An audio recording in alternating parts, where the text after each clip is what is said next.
Welcome back to What Arty Noobs with General Disturbance.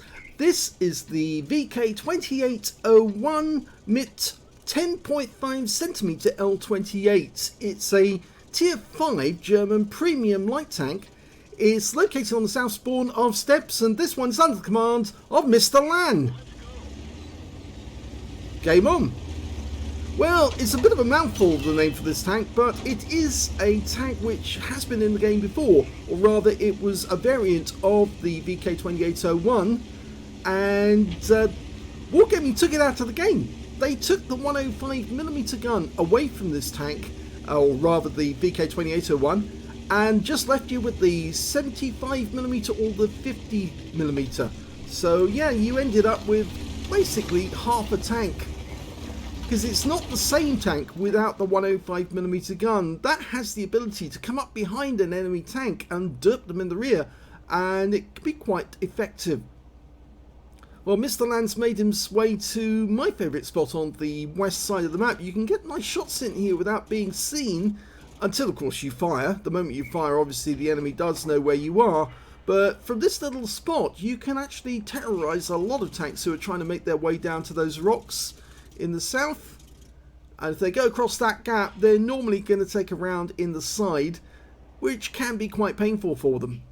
In fact, sometimes you can even get 2 rounds in them, but by the time they actually reach the rocks. And once they reach the rocks, then of course you can use this little hill to pop up, do a quick round and pop back down again. Okay, first victim's going to be an OI. And oh, there's the enemy VK2801. And you can see the shell velocity is not that great. I'm afraid basically it is the same 105mm gun that you actually find on the Panzer IV Ausführung H. In fact, the armour on this tank is basically the same as on the Panzer IV Ausführung H. And he gets his first hit on the OI for 112. Now, as I said, the gun is a 10.5cm.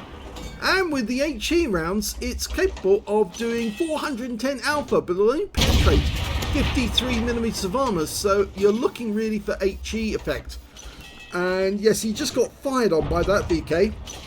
Because the owner popped out, he wasn't able to fully dial in, and that slow shell velocity again is a bit of a problem. It's really a close range tank.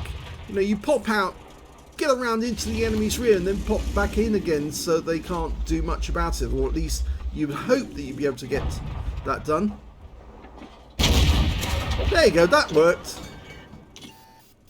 Now, the basic design of the tank was kind of unusual. The project was started by Guderian in June of 1943, and he wanted...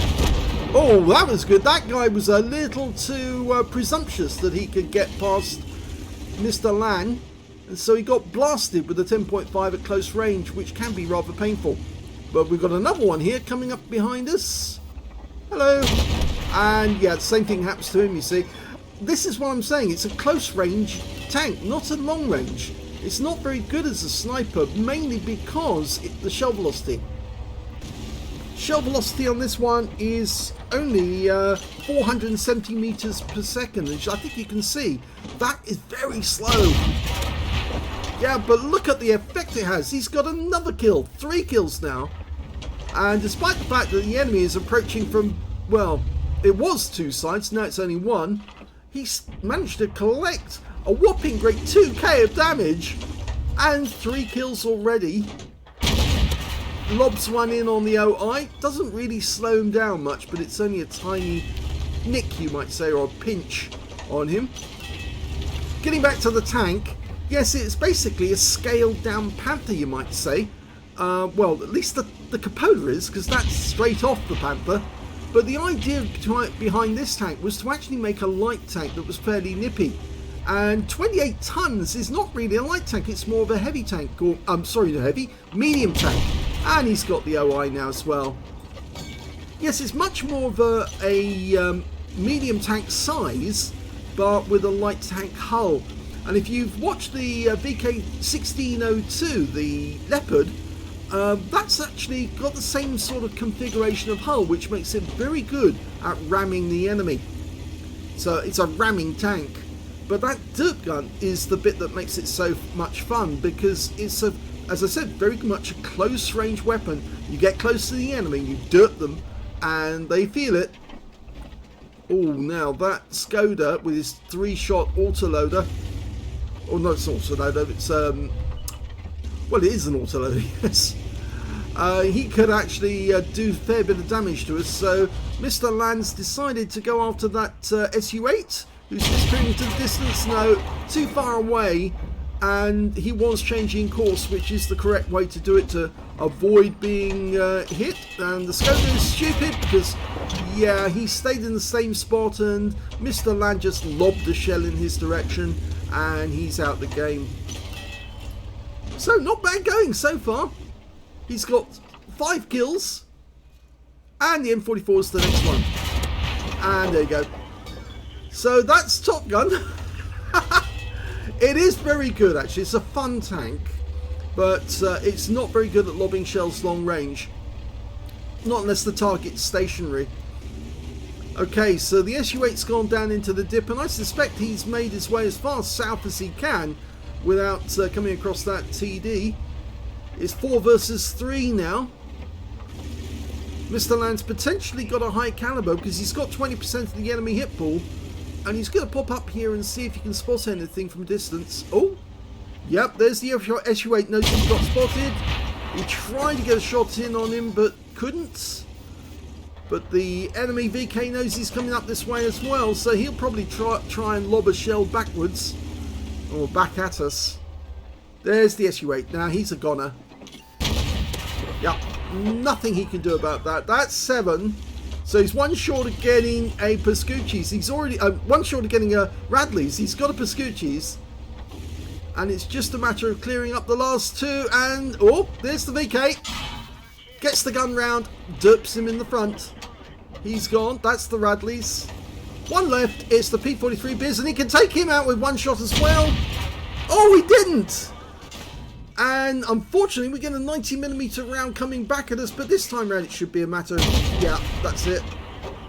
What a great little tank this thing is.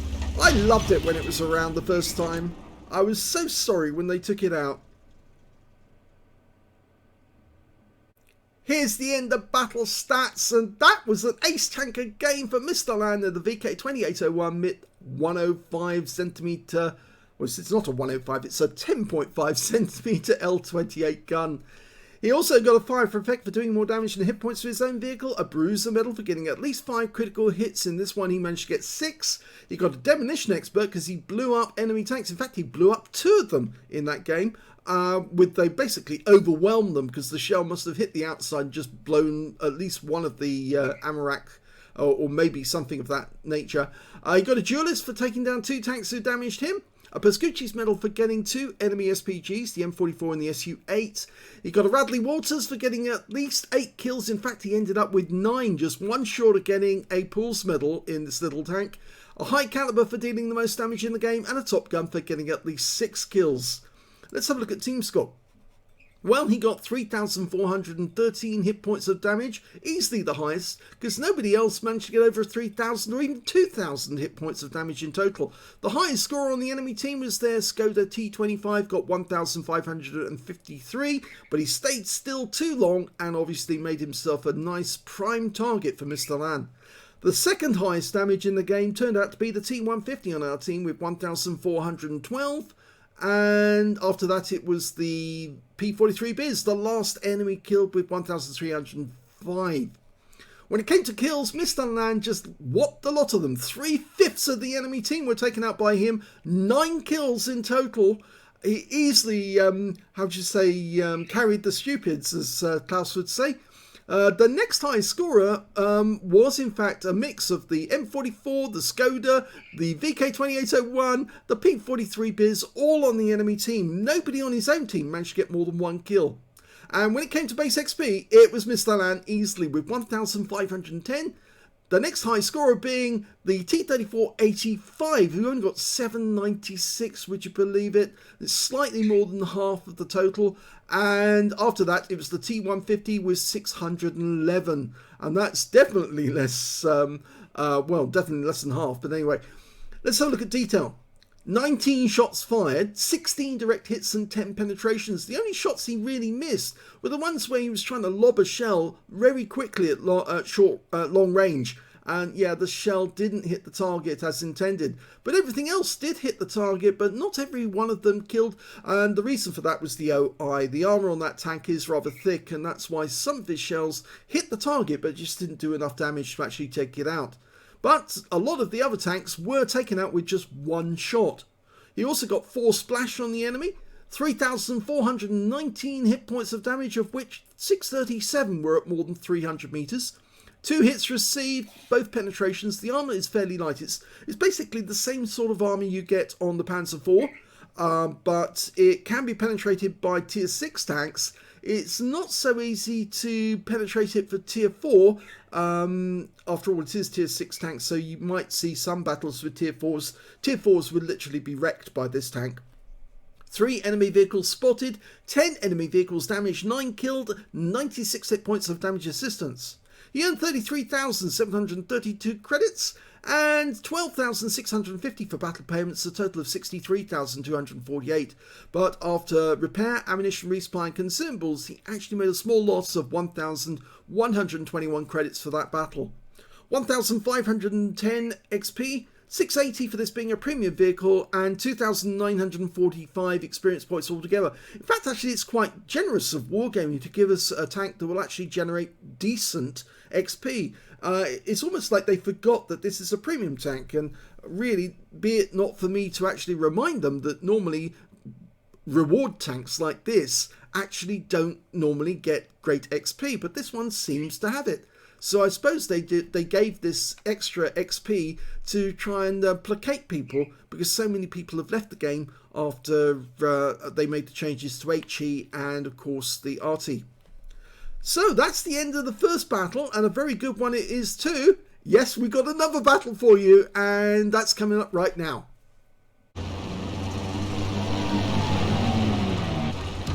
And here's the second battle, and it's on the Berlin map. Eastbourne. And we're off.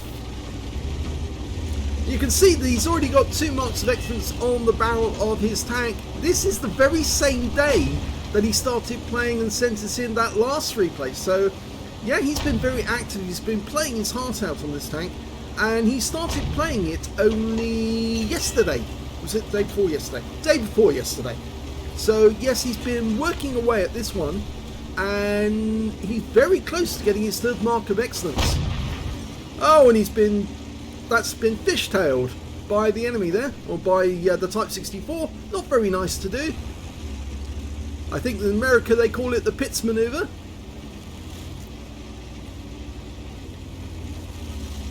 Okay, so let's see what he can spot.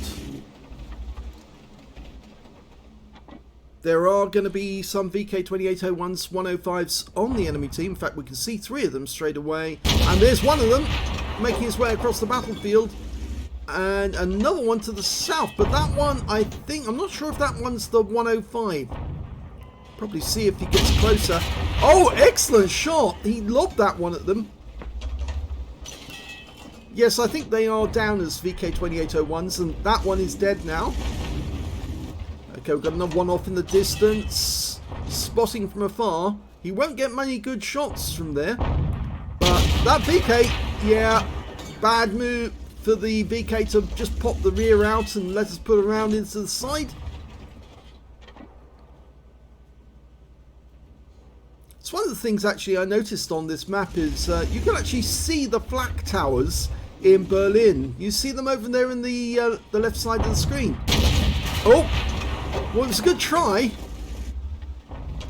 Berlin was ringed by a whole load of flak towers, which had nothing but masses of anti-aircraft guns firing up at the Germans, firing up at the American and British bombers that were going overhead.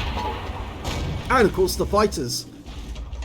In fact, actually, I think it was the Soviets that had more of them up there. But yeah, these flak towers were created, and they were pretty effective because they had a huge number of low caliber anti-aircraft flak, as well as the 88mm guns. huge hunking great concrete monstrosities festooned with flak guns.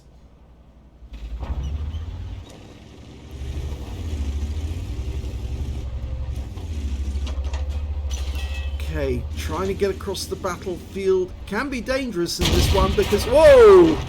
Yeah, again, that's the fact that it's not good at long range, but it is good at short range. And yeah, that guy made a bit of a mistake because he stayed still too long and allowed Mr. Land to put one in him. Okay, up to the north, the enemy is now, well, they're confronting our guys at the center. And in fact, actually, one of their VKs has managed to get across. Instead of going alongside the Super Chaffee out in the open, we're going to deal with this one first. Hello. And he takes a round, but he fires one back at us. And that was an HE round, but just didn't do enough damage. Okay, he's going to have another go. Just timing his moment.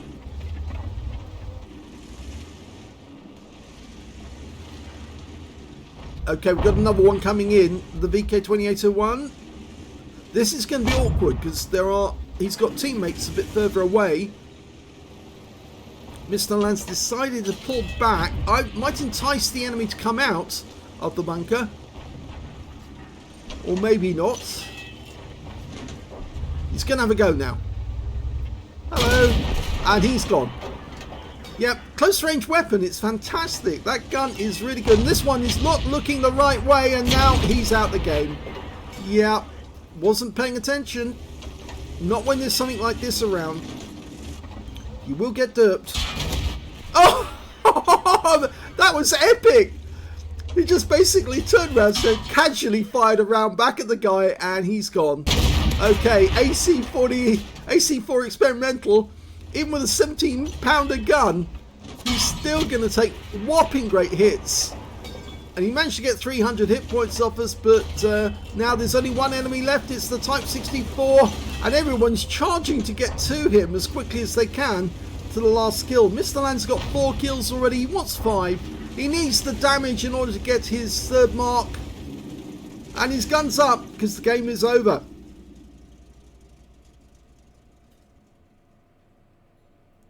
Here's the end of battle stats, and that was an third mark game in the VK2801 MIP 105 L28 for Mr. Land. He actually got a first class tanker in the game, so probably the damage level wasn't as high as he normally gets, but he still managed to get enough to tip it over into the third mark lane. And yes, he's got it now on the barrel for good. With just 1 day of getting this tank, he's third marked it. He got a duelist for taking down 2 tanks that damaged him, a fighter badge for getting at least 4 kills. He actually got 4 exactly. He would have had a 5th one if he got that Type 64. He got a 5 for effect for doing more damage than the hit points to his own vehicle, and he did get a high caliber for dealing the most damage in that game overall. Let's have a look at team score. Well, he's top of the table when it comes to damage with 2,396 hit points. The next high scorer being the Panzerkampfwagen 4 Ausrüstung H. Was it? No, it's just Schmaltern version, the premium one. And he got 1,188, so he really wasn't up to the same sort of level and skill as Mr. Land. When it came to the third highest stat was the FE304, so the Arty did well on that game as well, 813. When it came to kills, he had the highest number of those with 4. 3 kills went to the VK2801 MIT 105, the other one on the team. And 2 kills went to the Type 64. Nobody on the enemy team managed to get more than 1 kill. It was only their Super Pershing, or Super Chaffee rather, who actually did get a kill in the game. When it came to base XP, here's Mr. Land again. Yeah, 1,064, he's the only one over 1,000. 689 went to the T37 and 615 went to the other VK2801. He fired 15 rounds in this game, got 9 direct hits on the enemy, 8 penetrations. Damage of 2,396 hit points, of which 397 were at more than 300 meters. So he still did a huge amount of damage at close range, 2,000 hit points at close range. He received 5 hits from the enemy in that game. 3 of those were penetrations, 1 non-penetration and 1 splash. Yes, he did get hit by one of the VK2801s in the bunker, but he sorted that guy in the end. I think he lulled him into a false sense of security while he was sitting in there, and he just wasn't paying attention when Mr. Land popped out the next time and got him. 6 enemy vehicles were damaged, 4 were killed, 407 hit points of damage assistance, and he managed to get 5 capture points when he was in the cap at the end of the game. 27,418 credits in this game, 20,564 from personal reserves, 10,282 from battle payments, a total of 71,973 credits altogether, and this time round he actually did make a profit of 4,102 credits, even though he was racing to try and get to his third mark as quickly as he could. 1,064 XP, 479 for this being a premium vehicle, and 2,075 experience points altogether. So what a fantastic feat. Within one day he's third marked the tank, and I think that comes down to the fact that he probably does know this tank fairly well already without the 105mm. In fact, he probably did play it with the 105mm originally, so he knew what the characteristics of the tank was. He knew that you could actually derp at close range, and he knew that at long range you have to kind of lob the shell at the enemy and hope that the shell actually hits the target. And if the target's not moving too quickly, you stand a fairly good chance of actually hitting it if you can line it up. It's basically like an Arty player would actually. Arty players should be very good in this particular tank. So I hope all of those Arty players out there who have actually got one of these enjoy it, because it's probably, as I think, it is one of the fun tanks to play. The fact that you can derp enemy vehicles out of existence fairly easily. If you enjoyed that replay, please give this video a like, do subscribe to our channel, leave a little comment down below because it feeds the algorithm. Oh, he wants back up in the movies. Oh, the precious movies. And please do remember that we've got a second channel called The General, which I'll leave a link to in the description beneath the video. And that channel has great battles, pools, medals, lots of kills, and no commentary to annoy you. Thanks for watching.